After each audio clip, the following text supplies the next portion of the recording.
जाए तब तक मास्क का इस्तेमाल लगातार करते रहें। और अब बुलेटिन की शुरुआत एक बड़ी खबर के साथ, जहां पर आपको बता दें कि अमित शाह से आज शरद पवार मिल सकते हैं। आज पवार और अमित शाह की मुलाकात हो सकती है। इस वक्त की बड़ी खबर, दोपहर 2 बजे पवार और शाह की मुलाकात हो सकती है। यानी कि कई मायनों में अब ये मुलाकात अहम मानी जा रही है। अमित शाह से शरद पवार मुलाकात करने वाले हैं। आज दोपहर 2 बजे के आसपास इस मुलाकात को निर्धारित किया गया है। इस वक्त की बड़ी खबर राजनीतिक गलियारे से, जहां पर अमित शाह से आज शरद पवार की मुलाकात होगी। आज एनसीपी चीफ शरद पवार अमित शाह से मुलाकात करने वाले हैं। दोपहर 2 बजे पवार और अमित शाह की ये मुलाकात निर्धारित की गई है। इस वक्त की बड़ी खबर, आज शाह से एनसीपी चीफ शरद पवार मिल सकते हैं, उनकी मुलाकात हो सकती है। अब देखने वाली बात होगी कि आखिर इस मुलाकात के बाद क्या बातचीत होती है दोनों नेताओं में। विपक्ष के बड़े नेता माने जाते हैं शरद पवार, और ऐसे में उनकी ये मुलाकात गृह मंत्री अमित शाह के साथ काफी अहम भी मानी जा रही है। दोपहर 2 बजे शरद पवार और अमित शाह की मुलाकात निर्धारित है। न्यूज 18 के प्रशांत रामदास की खबर है, जहां पर आज शरद पवार, एनसीपी चीफ और गृह मंत्री अमित शाह आपस में मुलाकात करेंगे। 2 बजे ये मुलाकात दोनों के बीच में होनी है। और प्रशांत हमारे साथ ज्यादा जानकारी के लिए हमारे जुड़ गए हैं। प्रशांत, और क्या कुछ जानकारी निकलकर सामने आ रही है इस मुलाकात को लेकर? आखिर क्यों ये मुलाकात होने जा रही है? एक खासकर देखा जाएगा कि शरद पवार इसके पूर्व मुलाकात हुई, प्रधानमंत्री से उनसे मुलाकात हुई थी। उसके बाद में है अभी दूसरे जो कद्दावर नेता है अमित शाह, भारतीय जनता पार्टी के, उनके साथ ये मुलाकात हो रही है। दोपहर को 2 बजे है मुलाकात होने की उम्मीद है। खासकर जो कॉर्पोरेशन मंत्रालय बनाया गया है उसके संदर्भ में, क्योंकि इसका सीधा परिणाम महाराष्ट्र, कर्नाटक और गुजरात में होने वाला है, और सबसे ज्यादा परिणाम महाराष्ट्र में होने वाला है। और एक कॉर्पोरेशन के नेता, सहकार के नेता करके शरद पवार जी को देखा जाता है।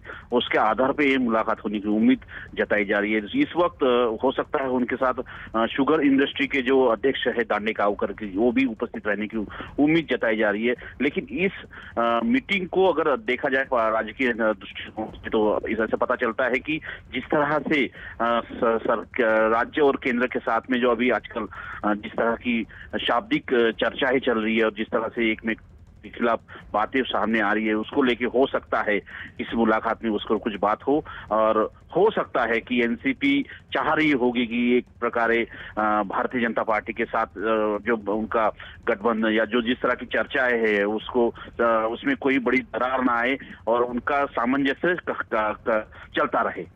जी बिल्कुल। तो इस वक्त की बड़ी खबर आप तक हम पहुंचा रहे हैं, जहां पर आज शरद पवार और अमित शाह की मुलाकात होने वाली है। दोपहर 2 बजे ये मुलाकात निर्धारित की गई है।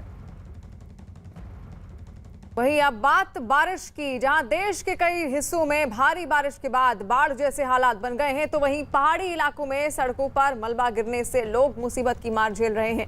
इस वक्त टीवी पर 5 तस्वीरें हैं जो ये बयां कर रही हैं कि किस तरह से लोग भारी बारिश की वजह से परेशानियों का सामना कर रहे हैं।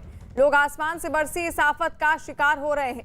पहली तस्वीर राजस्थान के बारां की है, जहां बारिश के बाद थाने में 2 फीट से ज्यादा पानी भर गया। दूसरी तस्वीर मध्य प्रदेश के शिवपुरी की है, जहां बाढ़ में फंसे कई लोगों को हेलीकॉप्टर की मदद से सुरक्षित जगहों पर पहुंचाया गया।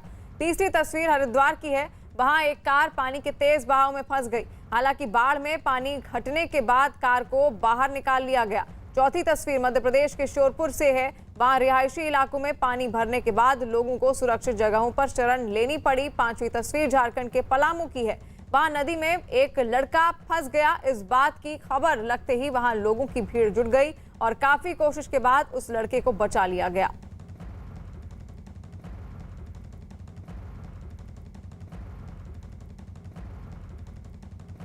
वहीं राजस्थान के टोंक से दिल दहला देने वाली खबर सामने आई है। वहां पानी के तेज बहाव में एक एम्बुलेंस बह गई। इस हादसे में 10 साल के बच्चे की मौत हो गई है, जबकि उसके पिता पानी में ही बह गए, जिनकी तलाश जारी है। यह हादसा तब हुआ जब टोंक जिले के निवाई के रहने वाले रामजी लाल बैरवा अपनी पत्नी के शव के साथ गांव लौट रहे थे। उनकी पत्नी की जयपुर में इलाज के दौरान मौत हो गई थी, जिसके बाद रामजी लाल बैरवा ने एक एम्बुलेंस किराए पर ली और पत्नी के शव को गांव ले जाने लगे।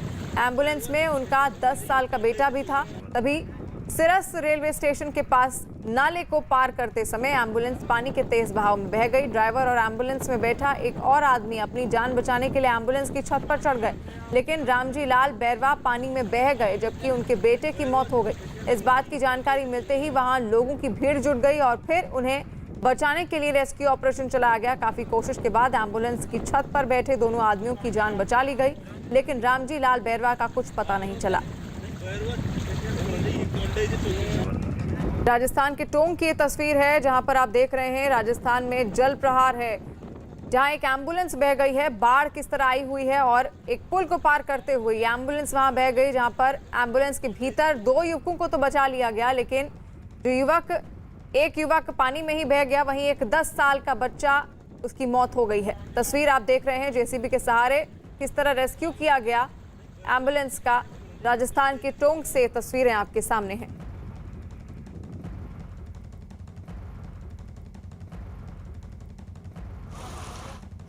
वहीं मध्य प्रदेश के शिवपुरी से हैरान कर देने वाली तस्वीरें सामने आई है। वहां अटल सागर डैम से पानी छोड़े जाने के बाद कई इलाके पानी में डूब गए। नदियों का जल स्तर काफी बढ़ गया है। नदियों के आसपास के गांवों में अलर्ट जारी कर दिया गया है। बाढ़ की वजह से कई इलाकों का संपर्क टूट गया। ग्राम मनीखेड़ा समेत कई गांवों में सैकड़ों लोग पानी में फंस गए, जिन्हें वहां से निकालने के लिए रेस्क्यू ऑपरेशन चलाया गया। हेलीकॉप्टर के जरिए वहां से कई लोगों को सुरक्षित जगहों पर पहुंचाया गया है। और ये 2 तस्वीरें आप देख रहे हैं, जहां पर पहली तस्वीर किस तरह बाढ़ आ गई है, क्योंकि डैम से पानी छोड़ा गया है और लगातार हो रही बारिश की वजह से जो नदियां हैं उनका भी जलस्तर बढ़ा हुआ है और मजबूरन डैम से पानी छोड़ना पड़ा और नतीजा उसका ये रहा कि पूरा शहर जलमग्न हो गया। बाढ़ के हालात बन गए और हेलीकॉप्टर के जरिए वहां से लोगों को अब रेस्क्यू किया जा रहा है, क्योंकि लोगों के घरों के भीतर तक पानी घुस गया है। और ऐसे में हेलीकॉप्टर के जरिए रेस्क्यू टीम वहां पर पहुंची और लोगों को रेस्क्यू कर सुरक्षित स्थानों पर अब पहुंचाया जा रहा है, ताकि उनके आगे की देखभाल की जा सके, किसी तरह की परेशानियों का सामना उनको ना करना पड़े। 2 तस्वीरें, एक तरफ बाढ़ की तस्वीर और दूसरी किस तरह हेलीकॉप्टर के जरिए एक महिला को रेस्क्यू किया जा रहा है। आप तस्वीर देख सकते हैं।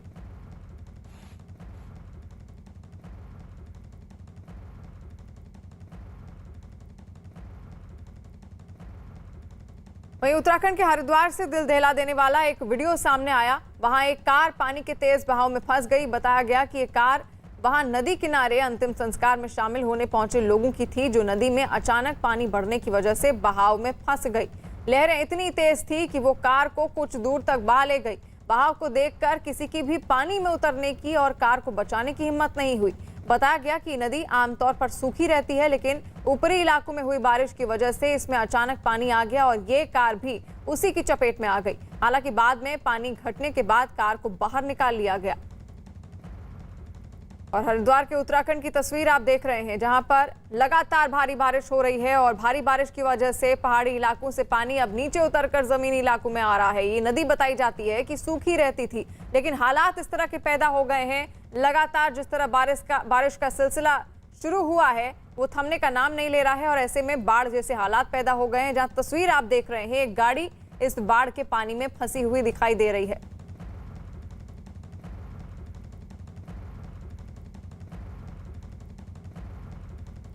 સંપૂર્ણ સંતોષ છે અમને વ્યક્તિ દીઠ 3.5 કિલો ઘઉં મળે છે અને 1.5 કિલો ચોખા મળે છે। ઘરમાં પૂરતું થઈ રહે છે બધું કે વધારે પડે છે? ના સાહેબ, થઈ રહે કમ્પ્લીટ। તો હવે અનાજનો ખર્ચો બચ્યો તે પૈસા શું કરો છો? સાહેબ, અનાજનો જે ખર્ચો બચે એમાં બીજો જે ખર્ચો થતો હોય ને, આપણે પૈસા તો બચ્યા ને, પહેલા તો અનાજ ખરીદતા હતા સાહેબ। પૈસા બચ્યા, પરંતુ કંઈક દવાનો હોય, કંઈક બીજો આર્થિક હોય, બીજો આર્થિક કંઈ લાવવાનું હોય। તમને સરકારની બીજી કોઈ યોજનાઓના પણ લાભ મળ્યા છે કે? હા સાહેબ। શું મળ્યું છે? ગરીબ કલ્યાણ યોજનામાં મને એક વખત સુથારી કામના સાધન મળેલા। એટલે સુથારી કામ કરો છો?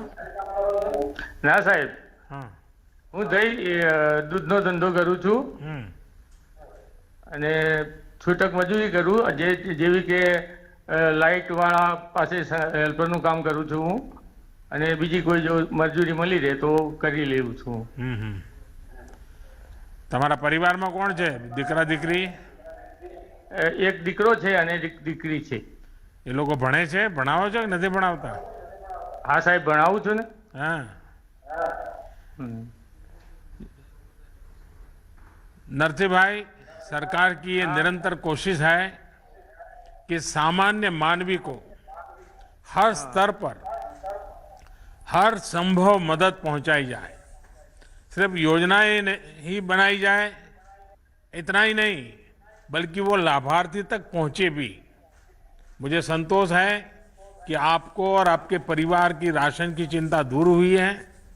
आप अपने बच्चों को मन लगाकर पढ़ाएं और उनकी रुचि के अनुसार आगे बढ़ने का अवसर दें।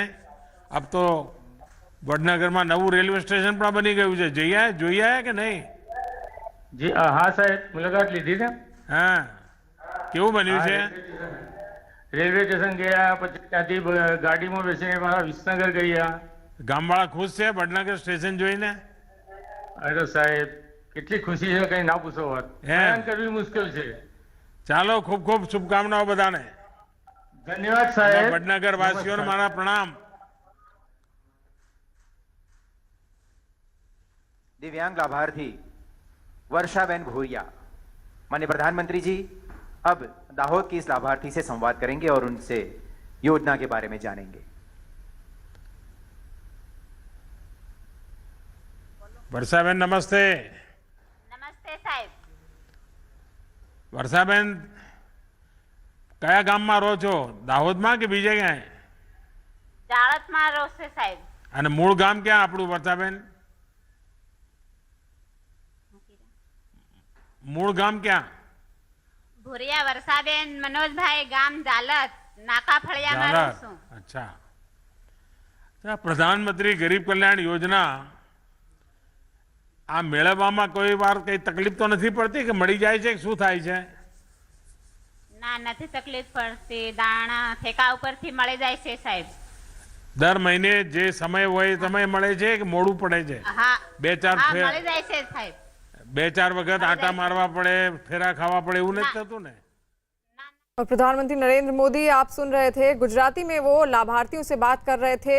गरीब कल्याण योजना के लाभार्थी हैं और गुजरात से वो सीधा संवाद कर रहे थे उन सभी लाभार्थियों से।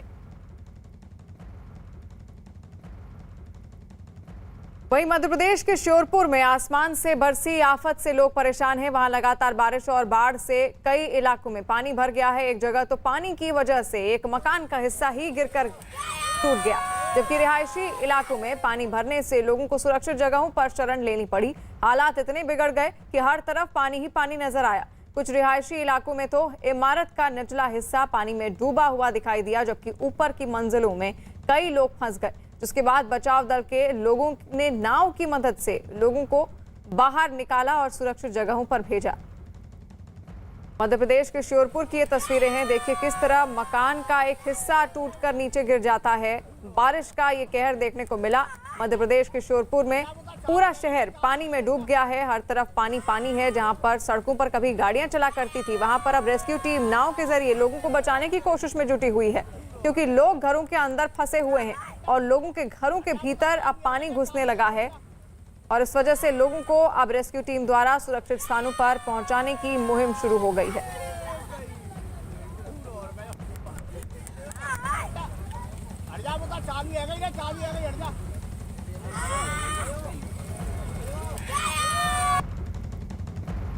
वहीं झारखंड के पलामू में उफान पर आई मलय नदी में एक लड़का फंस गया। तेज बहाव के बीच फंसे इस लड़के को बचाने के लिए आसपास के लोग एकजुट हुए और रस्सी की मदद से उसे बाहर खींचने में जुट गए, जबकि कुछ लोग उसकी मदद के लिए पानी में भी उतर गए और तेज लहरों के बीच अपनी जान जोखिम में डालकर उसे सुरक्षित बाहर निकाला गया।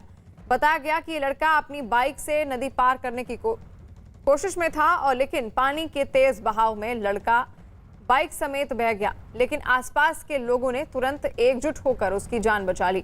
और तस्वीर आप देख रहे हैं किस तरह लड़के को बचाने की कवायद जो आसपास मौजूद लोग हैं उनके द्वारा हो रही है। रस्सी के सहारे इस लड़के को बाहर निकाला गया है।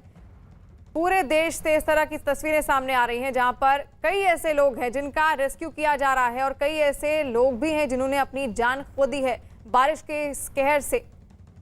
किस तरह लड़के को रस्सी के सहारे बाहर निकाला जा रहा है और पानी का बहाव आप देखिए कितना तेज है। ये लगातार हो रही बारिश का नतीजा है, जिसकी वजह से अब लोगों के लिए इस बार की बारिश परेशानी का सबब बन गई है। हालांकि जो तस्वीर आप देख रहे हैं इसमें इस लड़के को सुरक्षित बाहर निकाल लिया गया।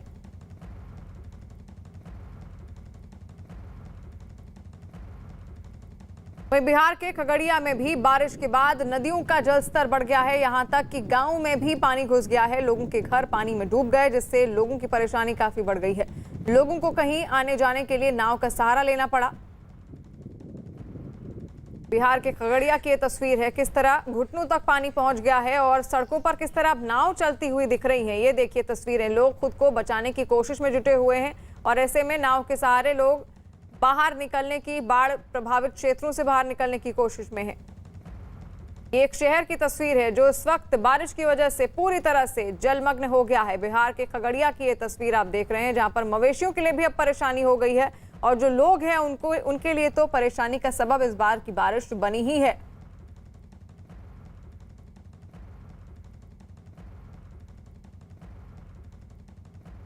वहीं राजस्थान के बारां से चौंका देने वाली तस्वीरें सामने आई हैं। वहां भारी बारिश के बाद थाने में पानी भर गया। थाने के अंदर मालखाना, बैरक समेत दूसरे कमरों में 2 फीट से ज्यादा पानी जमा हो गया।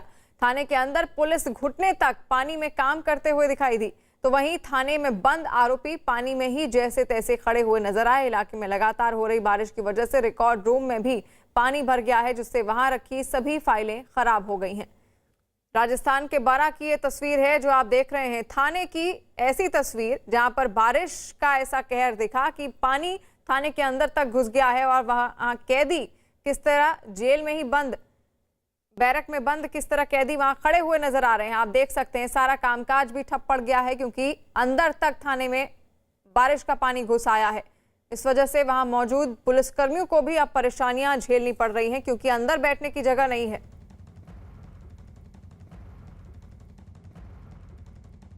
हालात ये है कि प्रशासन की कोई नहीं है, चिंता फिक्र ही नहीं है। नालों की सफाई प्रॉपर तरीके से नहीं होती है। नगर पालिका में नया बोर्ड बैठा है, कुछ करने को ही नहीं है। पहले भी एक बार 2 घंटे की बारिश में यहाँ पे दुकानों के अंदर पानी घुसता बचा है और आज ये हालत है, आप देख ही रहो। तो अभी तक दुकानदारों के प्रशासन ने कोई पूछ नहीं की? कोई पूछ नहीं है, कोई आया ही नहीं है। अभी रात को 3 बजे से हम यहाँ पे बैठे हुए हैं, लेकिन प्रशासन का कोई आदमी आया नहीं और नहीं कोई रेड इन्होंने कोई अलर्ट जारी किया है।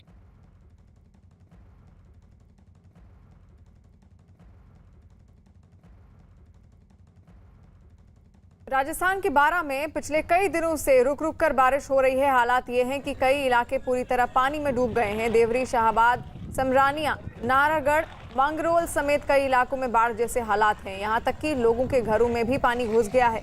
लोग कमर तक पानी में डूबे हुए दिखाई दिए और आने जाने को मजबूर हैं। राजस्थान के बारां की आप तस्वीर देख सकते हैं। इससे पहले हमने आपको थाने की तस्वीर दिखाई, कैसे वहां पानी घुस गया है और ये सड़कों का नज़ारा है, गलियों का नज़ारा है जो पानी हो चुकी हैं। एक समय था जब यहाँ पर गाड़ियां चलती थी, लेकिन अब बारिश का ऐसा कहर है कि यहाँ पर अब लोग घुटनों तक पानी में डूबे हुए नजर आ रहे हैं। गाड़ियां किस तरह निकाली जा रही हैं, ये देखिए तस्वीरें। गाड़ियां डूबी हुई दिखाई दे रही हैं, लेकिन फिर भी मजबूरन लोग कोशिश कर रहे हैं इन इलाकों से निकलने की। लोगों के घरों तक ये पानी पहुंच चुका है। बारां जिले में बीते 4 दिनों से लगातार बारिश का दौर जारी है। आज सुबह से भी तेज हवाओं के साथ लगातार बारिश हो रही है। बारां जिले में कस्बा थाना, समरानिया, देवरी, नाहरगढ़ समेत कई कस्बे जो हैं वो पूरी तरह जलमग्न हो गए हैं। हर ओर घरों में पानी घुसा हुआ है। ये बारिश लोगों के लिए आफत बनकर सामने आई है। ऐसे में कई ग्रामीणों को सरकारी स्कूलों और ऊंचे स्थानों पर जगह दी गई है। बारां में बारिश से निपटने के लिए लगातार जिला कलेक्टर और कस्बे के स्तर पर एसडीएम निगरानी में लगे हुए हैं। वहीं पहाड़ों पर हो रही लगातार बारिश का असर मैदानी इलाकों में भी पड़ रहा है। यूपी के सहारनपुर में नदियों में उफान के बाद कई इलाकों में पानी भर गया, सड़कें टूट गई, तो वहीं कई गांवों से संपर्क टूट गया है, जिसके बाद लोगों को काफी परेशानी का सामना करना पड़ रहा है। इलाके के कई सड़कों पर पानी ऐसा दिखा मानो वहां नदी बह रही हो। दावा है कि पानी के तेज बहाव में नदी पार करते हुए एक लड़का मोटरसाइकिल समेत बह गया। हालांकि बाद में वहां जुटे लोगों ने किसी तरह से उसे बचा लिया। और ये देखिए किस तरह नदियों में उफान है, जलस्तर बढ़ा हुआ है क्योंकि लगातार बारिश हो रही है और ऐसे में लोग वहां से निकलने की भी कोशिश कर रहे हैं अपनी जान को हथेली पर रखकर।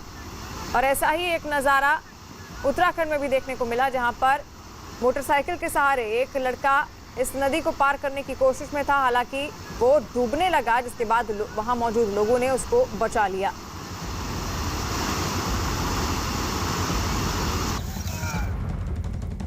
वहीं राजस्थान के कोटा में भी कमोबेश यही हालात हैं।